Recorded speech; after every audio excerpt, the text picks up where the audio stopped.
So, over the past few weeks, we've been exposed to a part of history that makes up one of the most devastating conflicts in human history. For our World War I exhibition, we decided to make a slam poem. So some of the poetry which was produced during the First World War was really quite revolutionary, and especially for the way that it changed throughout the war. So we modernized it. Welcome to our slam poem, The Toys for Their Games. Britain, 1914. We are at war with Germany. Every man lacks hesitation as our pens reach the enlistment papers. Stances braced. It's the start of the race, waiting for the guns to be raised. The Union Jack flies high in the air, towering above the proud English volunteers. James, being as brave as he is, my dear son, putting all of the names under his. We are at war with Germany.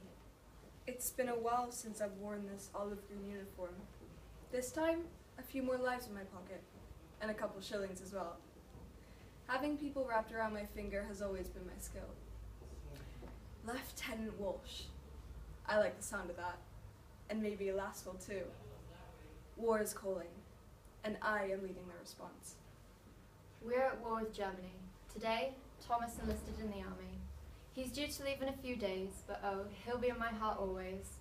His uniform is pressed and ready to go. Above his beating heart, our wedding photo. I know that my Thomas will show great resistance, and I'll see him back once it comes to Christmas.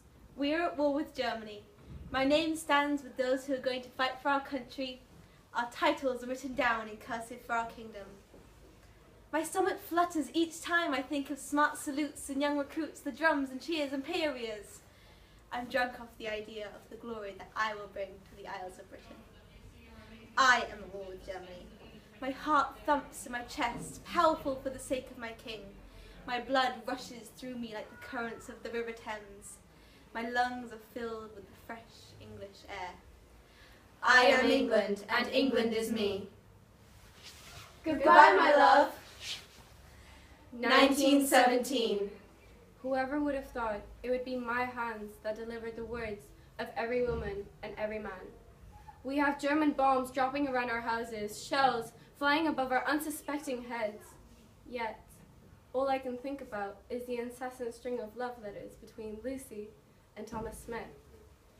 I guess it's true when they say love really has no boundaries. Still no comparison to the amount that we receive from the War Office. I've simply come to ask myself why this has been deemed a man's job. For we were females meant to only bring their sons to birth.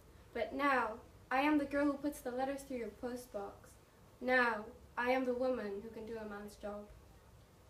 It's been a year now since I started working in this damn factory. The wages look pretty, but money's no use when you're stone cold dead. Bomb after bomb, shell after shell, any could detonate at any moment. Day after day, I'm stirring the devil's porridge, and my skin is tinted yellow from working with the sulfur. And all you can do is turn around and call me a canary. Tell me, Do I look like a bird to you? they say it's a man's world. Well, it's only a man's world when we provide all of the toys for their stupid little games.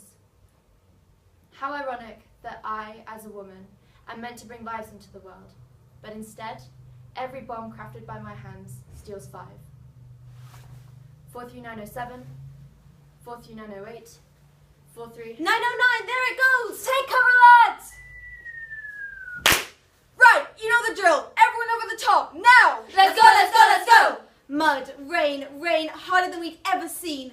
I can barely see my comrades in front of me, falling one by one behind Lieutenant Walsh. I can do no else than turn a blind eye to the men that serve next to me. The men that I learned the names of. The men who suffered by my side. Their cries turned indistinct by the incessant white noise of rain. 15 soldiers behind me, 100 feet to go. Each step I take is pulling my boots further and further into the mud. Gaping mouths and hollow eyes follow me as the barbed wire encases its victims. Faces I knew. Faces I fed each morning.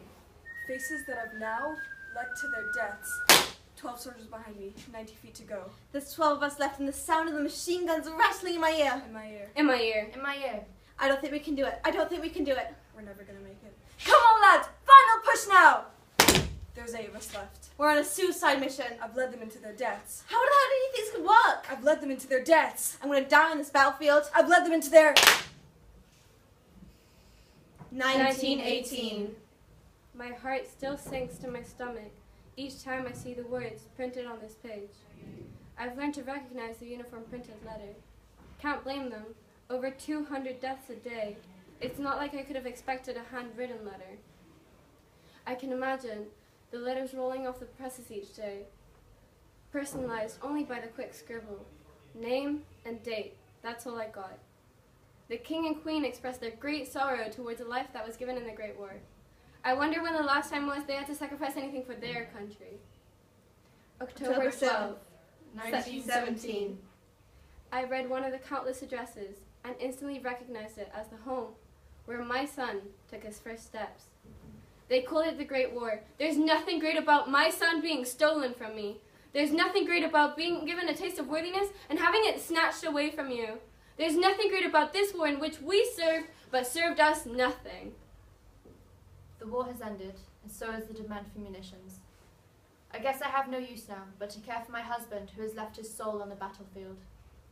His soft touch in between the sandbags of the trenches. The excited glint in his eye, buried with the corpses 6 feet under.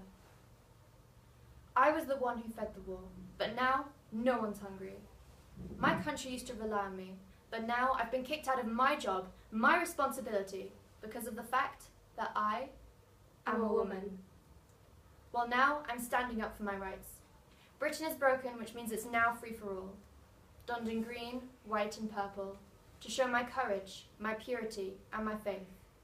I will march with my sisters into a battle that is right here in our homeland. I'm home, but my mind is forever stuck in Passchendaele. No night of sleep has been left undisturbed by the devastating flashes of the Western Front. How it felt to be the only breathing body under the cold, wet skin of my former lieutenant. I hid. His body shielded me from the raining bullets. I'm home because of his sacrifice and my cowardice. During daytime, I'm walking lifeless. During nighttime, I'm afraid of the depths of my own mind. My innards curl like the barbed wire where my friends lay. The battlefield has taken over my consciousness. I may be home, but the war still has me. Is this what a proud English soldier looks like? Is death how England imagined my loyalty? I am one of the 5 million unheard. I am one of the 5 million British dead. Hear my screams and listen to my deafening guilt. The Great War caused for 38 million casualties, 17 million of those being deaths. Entire towns missing the men who they thought would build their futures. And everyone thought it would be over by Christmas. They lived, felt dawn, saw sunset glow. And even though their hearts beat long ago, Their sacrifice will forever remain in our minds. And we thank them through these lines. Thank you for listening. Whoa.